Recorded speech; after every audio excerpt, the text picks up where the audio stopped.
अपने बेटे और बहू के रोज के झगड़े से परेशान होकर कैलाश बाबू अपने कमरे में जाकर अपना बैग निकालने लगे। उसमें अपने कुछ जोड़ी कपड़े रखे और उदास मन से अपने पत्नी की तस्वीर को उठाया और बोले, कितने नाजों से पालकर बड़ा किया था हमने अपने इकलौते लाडले बेटे को। कहते ही वो रो पड़े, परंतु फिर सोचने लगे कि नहीं, यह कमज़ोर पड़ने का वक्त नहीं है। उन्होंने अपनी आंखों से आंसू पोंछते हुए अपनी पत्नी की तस्वीर को अपने बैग में रखा और अपने एक दोस्त को फ़ोन किया जो वृद्ध आश्रम में रहते थे। भरे गले से उन्हें बताया कि अब वो भी वृद्ध आश्रम में रहना चाहते हैं। इतनी बात सुनते ही उनका दोस्त राधे श्याम स्तब्ध रह गया। उसके पास कुछ पूछने के लिए कोई शब्द नहीं बचे। कैलाश बाबू ने केवल इतना ही कहा कि मैं रोज रोज के कलह से परेशान आ गया हूँ और 1 घंटे में तुम्हारे पास पहुँच रहा हूँ। जिस समय वो अपना घर छोड़कर अपना बैग लेकर निकलने लगे तो उन्होंने देखा कि उनके बहू और बेटा अपने कमरे में बैठकर चाय स्नैक्स का आनंद ले रहे थे, परंतु दोनों में से किसी ने नहीं पूछा कि आप यह सामान लेकर कहाँ जा रहे हैं, और ना ही किसी ने उन्हें रोकने की कोशिश की। रोज रोज के अपमान और जिल्लत भरी जिंदगी से परेशान कैलाश बाबू वृद्ध आश्रम पहुँच गए। थोड़े ही समय में उनके वृद्ध आश्रम में बहुत मित्र बन गए। वो सबके साथ हालचाल बांटते, बातें करते, रोज सुबह सैर और एक्सरसाइज भी करते। धीरे धीरे कैलाश बाबू को आश्रम में ही अच्छा महसूस होने लगा। घर की अपेक्षा उन्हें वृद्ध आश्रम सुकून दे रहा था। सभी लोग एक साथ खाना खाया करते थे, जबकि घर में रोज के कलेश से कैलाश बाबू का हृदय छलनी सा हो गया था। हमेशा अपनी पत्नी की तस्वीर से बातें करते हुए कहते थे कि तुम तो मुझे पहले ही छोड़कर चली गई, परंतु उस बेटे ने भी मेरा साथ नहीं दिया जिसके लिए मैंने कभी अपना पसीना भी पानी की तरह बहाया था। एक दिन कैलाश बाबू वृद्ध आश्रम के प्रांगण में टहल रहे थे। तभी वृद्ध आश्रम के बाहर एक कार आकर रुकी। वृद्ध आश्रम के सभी लोग उस कार को देखने लगे और सोचने लगे कि आज फिर कोई अभागा बुजुर्ग इस वृद्ध आश्रम में आया है, जिसने न जाने कितने जतन से अपने बच्चों को पाल पोस कर पढ़ा लिखा कर बड़ा किया होगा। आज फिर ऐसा कोई आंखों में आंसू लिए इस प्रांगण में प्रवेश करेगा। कार से एक नौजवान लड़का उतरा और उसके बाद एक औरत जो शायद उसकी माँ थी, माँ का हाथ पकड़कर बाहर निकालने लगा। उस औरत की उम्र लगभग 65 वर्ष के करीब रही होगी। सर पर पल्लू होने के कारण उसका चेहरा सही ढंग से नजर नहीं आ रहा था। थोड़ी ही देर में कार से करीब 30-35 वर्ष की एक अन्य महिला उतरी, जिसके हाथ में एक बैग था। उस महिला ने वो बैग उस बुजुर्ग औरत के हाथ में थमाया और उनसे कुछ बात कहने लगी। वो बुजुर्ग औरत चुपचाप उस महिला की बात सुन रही थी। फिर वापस वो दोनों कार में बैठकर चले गए और बुजुर्ग महिला वृद्ध आश्रम के बाहर कुछ देर तक वैसे ही खड़ी रही और फिर भारी मन से अपने आंसू को पोंछते हुए वृद्ध आश्रम में आ गई। कैलाश बाबू की ओर देखते ही अपने सिर के पल्लू से अपने चेहरे को छुपाने लगी और फिर बिना कुछ कहे महिला विभाग की तरफ चली गई। तभी कैलाश बाबू के साथ खड़े एक बुजुर्ग ने कहा, आज फिर से एक माँ की ममता तार तार हो गई। फिर से एक माँ के सपनों को चकनाचूर कर दिया गया। कैलाश बाबू बार बार उस महिला के चेहरे की ओर देखे जा रहे थे। उन्हें लगा कि जैसे वो उस महिला को जानते हैं, लेकिन वो पूरी तरह समझ नहीं पाए कि वो महिला कौन है। अक्सर कैलाश बाबू देखते कि वो महिला अपने पल्लू से अपना आधे से ज्यादा चेहरा छुपा कर रखती थी, लेकिन एक दिन जब वो महिला बागवानी में काम करने में लगी हुई थी तो कैलाश बाबू उस समय टहलने के लिए निकले थे। बागवानी करते करते उस महिला के सिर से पल्लू उतर गया। कैलाश बाबू को उस महिला का चेहरा देखते ही पैरों तले जमीन खिसक गई। न जाने कितने सवालों ने उनके दिमाग को घेर लिया। उसी समय उनका एक मित्र भी उनके पास आया और बोला, खाना खाने का समय हो गया है, तुम कहाँ घूम रहे हो और इतने गुमसुम क्यों हो? सभी लोग नाश्ते की मेज पर मौजूद थे, लेकिन तुम नहीं थे, इसीलिए मैं तुम्हें बुलाने आ गया। क्या बात है, कोई परेशानी है? अरे नहीं, कुछ भी तो नहीं, थोड़ा टहलने के लिए बाहर निकल आया था, बस मैं आ ही रहा था। खाने के कमरे में बैठने के बाद कैलाश नाथ जी की नजरें बार बार जानकी देवी को ही ढूंढ रही थी। वो उनसे पूछना चाहते थे कि आखिर ऐसा क्या हुआ कि उन्हें यहाँ आने की नौबत आ गई। उनका तो भरा भूरा परिवार था और हमेशा कहती थीं कि वो अपने बेटे बहू के साथ बहुत खुश है। फिर आज ऐसा क्या हो गया? कैलाश बाबू उधर ही किसी व्यक्ति से पूछते हैं कि 2 दिन पहले जो एक महिला वृद्ध आश्रम में आई थी वो आज खाना खाने नहीं आई है। उन्होंने बताया कि वो माताजी आज बहुत दुखी हैं, इसीलिए उन्होंने खाना खाने से मना कर दिया है। परेशान भी क्यों ना हो, आखिर जो उनके बेटे बहू ने उनके साथ किया है ऐसा तो कोई दुश्मन के साथ भी ना करे। वो बार बार अपने घर को याद कर रही हैं। सुबह से अपने कमरे में बैठी रोए जा रही थी, इसीलिए उनका ध्यान भटकाने के लिए उन्हें बागवानी करने का काम दे दिया गया है। यह सुनकर कैलाश बाबू का मन परेशान हो गया। वो जानना चाहते थे कि आखिर जानकी देवी के साथ क्या हुआ है। इसीलिए थोड़ी देर बाद महिला विभाग में जानकी देवी के पास गए। कैलाश बाबू को अपने सामने खड़ा देखकर जानकी जी थोड़ा परेशान सी हो गई। तभी कैलाश बाबू ने कहा, मैं जानता हूँ कि आपने मुझे पहचान लिया है, लेकिन क्या मैं जान सकता हूँ कि आप इस हालत में कैसे पहुँची? जानकी जी ने कुछ नहीं कहा, परंतु उनकी आंखें आंसुओं से भर गई थी। यह देखकर कैलाश बाबू और भी अधिक परेशान हो गए। उनका दिल किया कि जोर जोर से चिल्लाकर इस दुनिया से पूछे कि क्यों बुढ़ापे में बूढ़े माँ बाप को पुराने सामान की तरह निकालकर बाहर फेंक दिया जाता है। क्या बूढ़ों का कोई आत्मसम्मान नहीं है? अपने ही विचारों में मगन कैलाश बाबू वृद्ध आश्रम के प्रांगण में टहल रहे थे। अचानक उनका पैर क्यारी के किनारे से टकराया और वो गिरते गिरते एक पेड़ को पकड़कर संभल गए। तभी पास से गुजर रहा वृद्ध आश्रम का कर्मचारी कहता है, अंकल जी आप ठीक तो हैं? कहीं चोट तो नहीं लगी? अपना पैर दिखाइए, अगर लगी हो तो मैं पट्टी कर देता हूँ। कैलाश बाबू कहते हैं, अरे नहीं, कुछ ज्यादा चोट नहीं है, बचाव हो गया। इतना कहते हुए कैलाश बाबू प्रांगण में रखे बेंच पर जाकर बैठ गए और कुछ महीने पहले घटी एक घटना को याद करने लगे, जब वो बाथरूम में फिसलकर गिर गए थे और उनके पैर में ज्यादा चोट लग गई थी। उनकी बहू उस चोट को देखकर भी अनदेखा करके अपने काम में लगी रही और उनका बेटा चिल्लाकर बोला, क्या संभाल कर काम नहीं कर सकते? मुझे तो समझ नहीं आता कि आप इतनी हड़बड़ी क्यों करते हैं। कोई काम ठीक से करना नहीं आता, जब देखो चोट लगाकर बैठ जाते हैं और हमारा काम ही बढ़ाते रहते हो। अगर कोई काम नहीं होता तो मत किया करो, आराम से अपने कमरे में क्यों नहीं बैठ जाते? पूरा दिन इधर उधर घूमते रहते हो। उससे इतना भी न बन पाया कि अपने पिता का हालचाल पूछे या चोट पर मरहम पट्टी करे। एक दिन कैलाश बाबू का चश्मा टूट गया तो अपने बेटे से कहने लगे, बेटा चश्मा ठीक करा देना, टूट गया है, ठीक से दिखाई नहीं देता है। इतनी बात सुनते ही बहू बीच में जोर से चिल्ला पड़ी कि बस चारपाई पर बैठे बैठे खर्चे बढ़ाते रहते हैं और कोई काम धंधा तो करते नहीं हैं। बच्चों की तरह हरकतें हो गई हैं आपकी। न जाने ऐसा कितनी बार हुआ था जब कैलाश बाबू अपने बेटे बहू से अपमानित हो चुके थे। अपने अतीत में झांकते कैलाश बाबू अभी अपने विचारों में खोए ही हुए थे। तभी सामने से उनके बुजुर्ग मित्र राधे श्याम जी आते हुए दिखाई दिए। राधे श्याम जी के चेहरे पर मुस्कुराहट थी। उन्हें देखकर कैलाश बाबू बोले, क्या बात है राधे श्याम, आज तो बड़े ही खुश नजर आ रहे हो।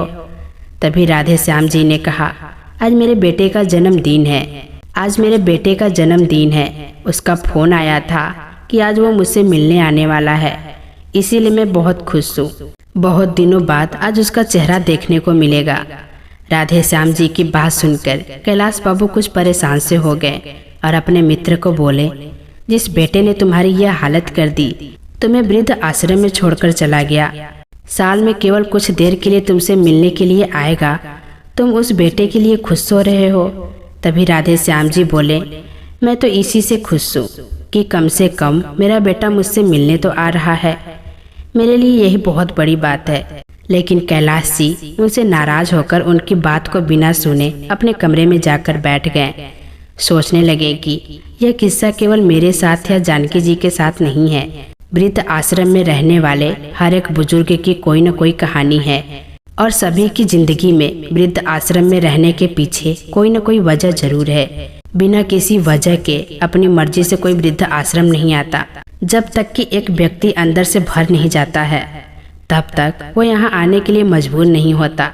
लेकिन देखो, सभी बूढ़े लोग अपनी उन कड़वी यादों को भूलकर अपनी जिंदगी को यहाँ बिताने के लिए मजबूर हैं। कुछ लोग समय के हिसाब से स्वयं को ढाल लेते हैं और खुश रहने की कोशिश करते हैं, जबकि कुछ लोग मेरे जैसे हैं जो हमेशा ही अपने बच्चों को, अपने बेटे बहू को, अपने पोते पोती को याद करके आंखों से आंसू बहाते रहते हैं। बार बार अपने घर परिवार को याद करते हैं। मन में अपने घर के लिए लगाव भी है, लेकिन उसी घर में रहने वाले बेटे बहू के दिए घाव भी हैं।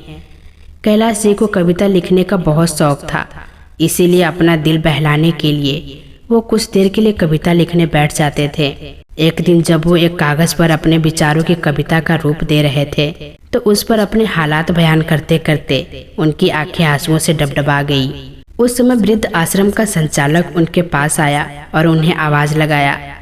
कैलाश बाबू इस समय ठिठक कर बैठ गए और कागज को मोड़कर अपनी जेब में रख लिया और अपने आंसू पोंछते हुए बोले, जी बोलिए। कैलाश जी, आपका बेटा आपसे मिलने आए हैं, साथ में आपका पोता भी है, बहू भी है। यह बात सुनकर कैलाश जी हैरान हो गए, साथ में उनके चेहरे पर नफरत के भाव भी आ गए। सोचने लगे कि आज मेरे बेटे को मेरी याद कैसे आ गई।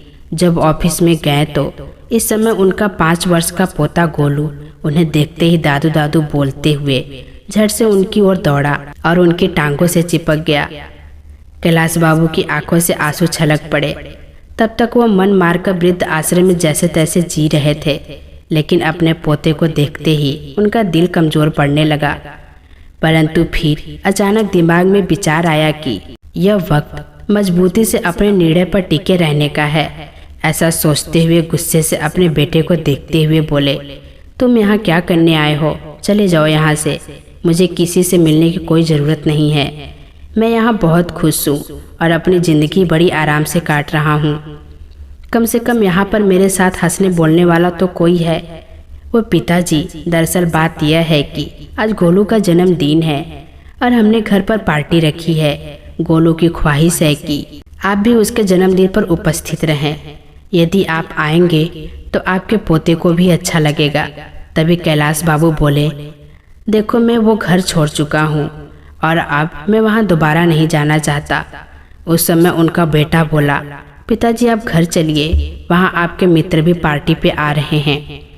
मैंने उन्हें भी बुलाया है, सभी आस पड़ोस वाले और रिश्तेदार भी आएंगे।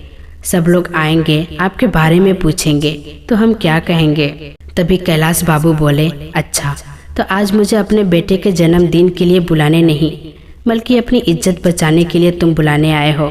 सभी रिश्तेदार आएंगे तो पूछेंगे तुम्हारे पिताजी कहाँ हैं, तो तुम क्या जवाब दोगे? इसीलिए तुम मुझे बुलाने आए हो। अभी के अभी चले जाओ यहाँ से, मैं कहीं नहीं जाने वाला हूँ।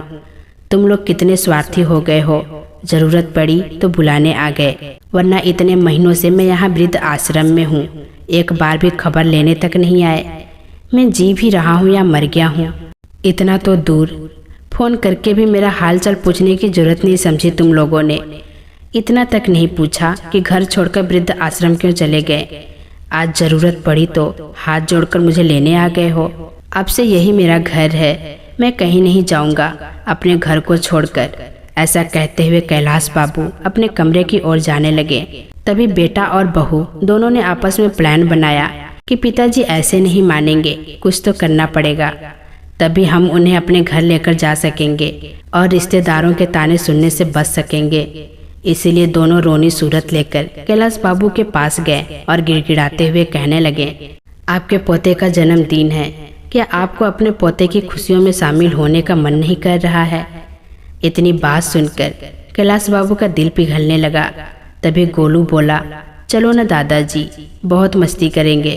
अपने पोते की बात सुनकर कैलाश बाबू खुद को रोक नहीं पा रहे थे, परंतु दोनों बेटा और बहू के करतूत की वजह से वो घर नहीं जाना चाहते थे। लेकिन गोलू ने कहा तो वो घर जाने के लिए तैयार हो गए। फिर बोले, लेकिन मैं एक ही शर्त पर घर जाऊंगा। जैसे ही गोलू का जन्मदिन हो जाएगा उसके बाद मुझे वृद्ध आश्रम वापस लौटना है और तुम लोग मुझे वृद्ध आश्रम तक छोड़कर आओगे। बेटा बहू इस बात के लिए तैयार हो जाते हैं। गोलू का जन्मदिन धूमधाम से मनाया जाता है। सभी रिश्तेदार और आस पड़ोस के लोग बहुत अच्छे से मिलते जुलते हैं। कैलाश बाबू के पुराने मित्र भी आज उन्हें बहुत दिनों बाद मिले। परंतु कैलाश बाबू ने किसी से कुछ नहीं कहा और हंसते मुस्कुराते हुए पार्टी का आनंद उठाया। परंतु उनके मन में कुछ विचार चल रहे थे। वो सोच रहे थे कल अपने बेटे और बहू को जो सरप्राइज मैं देने वाला हूँ उसकी तो उन्होंने कभी कल्पना भी नहीं की होगी। जब पार्टी खत्म हुई तो बहुत रात हो चुकी थी। उस समय कैलाश नाथ जी घर पर ही रुक गए। जब अपने कमरे में सोने के लिए गए तो अपनी पत्नी सुधा की यादों में खो गए। आप भी ना, 2 रोटियां से क्या पेट भरता है? 1 रोटी तो और ले लीजिए, अभी गरम गरम सेक रही हूँ। 1 रोटी और मेरे कहने पर खा लीजिए, आप खाते हैं तो मेरे तन को लगता है। अरे नहीं सुधा, मेरा पेट भर गया है, और कितना खिलाओगी? अपनी पत्नी को याद करते करते कैलाश बाबू सोचने लगे कि एक सुधा थी जो मुझे 1 गिलास पानी भी खुद उठाने नहीं देती थी, और एक उसकी बहू है जिसने मुझे 1-1 रोटी के लिए तरसा दिया। छोटे से छोटा काम भी मुझ पर डाल देती थी। सब्जी लाने से लेकर घर की साफ सफाई तक का सारा काम मुझसे करवाती थी। मुझे वो काम करने में कोई हर्ज नहीं था, परंतु सब करने के बाद भी अगर घर में इज्जत ना मिले तो ऐसी जिंदगी किस काम की। अपनी पत्नी की यादों में गुम पता नहीं कब उनकी आंख लग गई। सुबह जब सोकर उठे तो देखा कि बेटे और बहू दोनों तैयार खड़े थे। जैसे ही वो बाहर आए तो बहू रेखा बोली, पिताजी तैयार हो जाइए, आपको वापस वृद्ध आश्रम छोड़ आते हैं। ऐसा कहते हुए रेखा के मन में विचार चल रहे थे कि कहीं पिताजी हमेशा के लिए यहाँ रुकने का विचार न बना ले, इसीलिए जल्द से जल्द उन्हें वृद्ध आश्रम में छोड़ देना ही उचित होगा। कैलाश बाबू उन्हें देखकर हैरान थे और अपने बेटे बहू की मनसा को अच्छी तरह समझ रहे थे, इसीलिए वो भी जल्दी से नहा धोकर तैयार हो जाते हैं।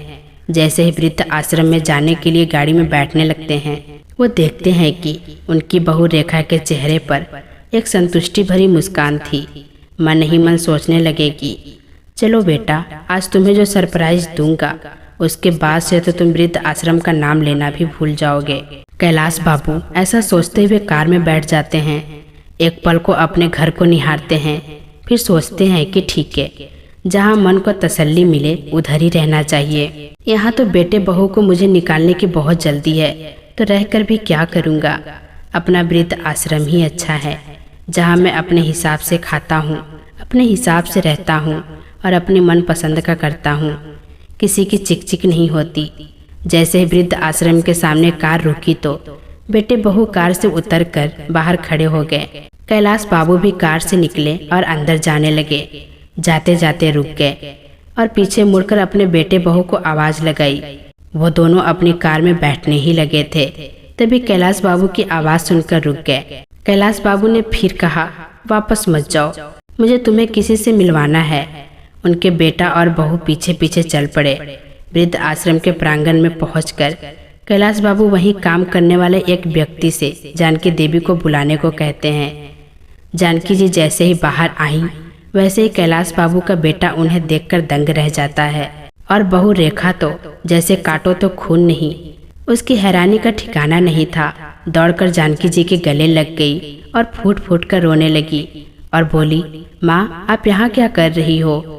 आप यहाँ कब आए और आपने मुझे बताया भी नहीं। परंतु उसकी बातों का जानकी जी ने कोई जवाब नहीं दिया।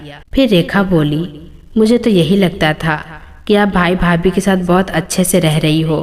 कल ही मेरी भाभी से बात हुई थी, उन्होंने भी नहीं बताया कि तुम वृद्ध आश्रम में हो। मैं तुम्हारे बारे में भाभी से कितने दिनों से पूछ रही थी कि माँ से बात क्यों नहीं हो रही है, एक बार तो मेरी बात करवा दो। तो भाभी ने कहा कि तुम तीर्थ यात्रा पर गई हो, इसीलिए मेरी तुमसे बात नहीं हो पाएगी। और मैंने भी मान लिया कि तुम तीर्थ यात्रा पर गई हो, लेकिन मुझे क्या पता था कि उस जालिम औरत ने तुम्हें वृद्ध आश्रम में छोड़ दिया है। अपनी बेटी की बात सुनकर जानकी जी फूट फूट कर रोने लगी और बोली, बेटा तुम्हारे भाई भाभी झूठ बोल रहे थे। मुझे 1 महीना पहले ही वो वृद्ध आश्रम में छोड़कर चले गए थे। लेकिन माँ आप मुझे फोन करके बता भी सकती थी, मैं तुरंत यहाँ पहुँच जाती। उन लोगों की हिम्मत कैसे हुई मेरी माँ के साथ यह सब करने की? इतना कहते रेखा अपनी माँ से लिपट गई। मैं तुम्हें फोन करके कैसे बता सकती थी? जिस दिन मैं वृद्ध आश्रम में आई, मैंने तुम्हारे ससुर जी को यहाँ देखा। इसका मतलब तो यही हुआ कि तुम में और तुम्हारे भाभी में कोई फर्क नहीं है। फिर मैं तुम्हें फोन करके तुम्हारे भाई भाभी की करतूत के बारे में क्या बताती? इतना कहते हुए जानकी जी ने उसे अपने से अलग कर दिया। बस तुम मेरी बेटी कहलाने के लायक ही नहीं हो। यदि मेरे बेटे बहू ने मुझे घर से निकाला है तो मेरी बेटी ने भी अपने ससुर को घर से निकाला है। तो कुल मिलाकर मेरी दोनों औलादें ही निकम्मी निकली। अब तो मुझे स्वयं को तुम्हारी माँ कहने पर शर्म आती है। एक ने अपनी माँ को घर से निकाल दिया और एक ने अपने ससुर को घर से निकाल दिया। माँ की बातें सुनकर रेखा का सिर शर्म से झुक गया। माँ, मुझे माफ़ कर दो, मैं बहुत शर्मिंदा हूँ। मुझसे बहुत बड़ी गलती हो गई है। मैंने कभी नहीं सोचा था कि जो मैं अपने सास ससुर के साथ कर रही हूँ वो मेरे माँ बाप के साथ भी हो सकता है। तभी जानकी जी बोली, बेटा वैसे तो तुम्हारी गलती माफ़ करने के लायक नहीं है, फिर भी अगर माफ़ी मांगनी है तो मुझसे नहीं, अपने ससुर जी से मांगो। अपनी करतूतों पर शर्मिंदा हुई रेखा अपने ससुर जी की ओर मुड़ी और उनके पैरों में गिर गई। मुझे माफ़ कर दीजिए पिताजी। तभी रोहन ने भी माफ़ी मांगते हुए कहा, अब आप दोनों घर चलिए और हमें अपनी सेवा करने का मौका दीजिए।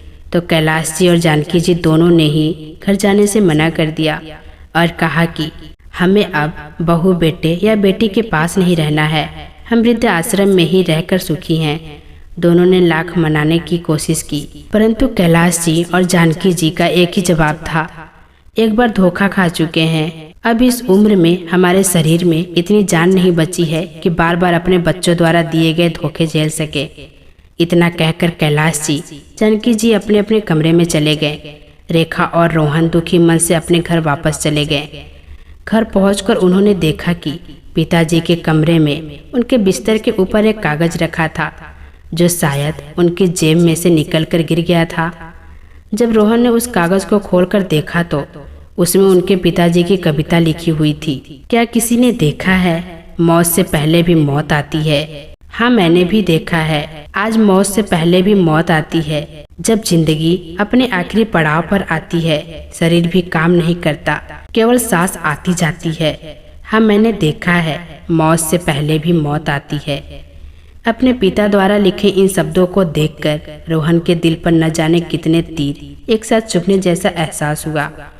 और उधर रेखा अभी तक अपनी माँ की हालत देखकर उस सदमे से उबर नहीं पाई थी, परंतु आज उन दोनों के पास पछताने के अलावा और कोई रास्ता नहीं था। किसी ने सही कहा है, संतान का अस्तित्व है माता पिता की वजह से, और माता पिता वृद्ध आश्रम में हैं संतान की वजह से। तो दोस्तों, कैसी लगी ये कहानी कमेंट बॉक्स में ज़रूर बताइएगा। फिर मिलेंगे दोस्तों अगली वीडियो के साथ। तब तक के लिए अपना ख्याल रखना।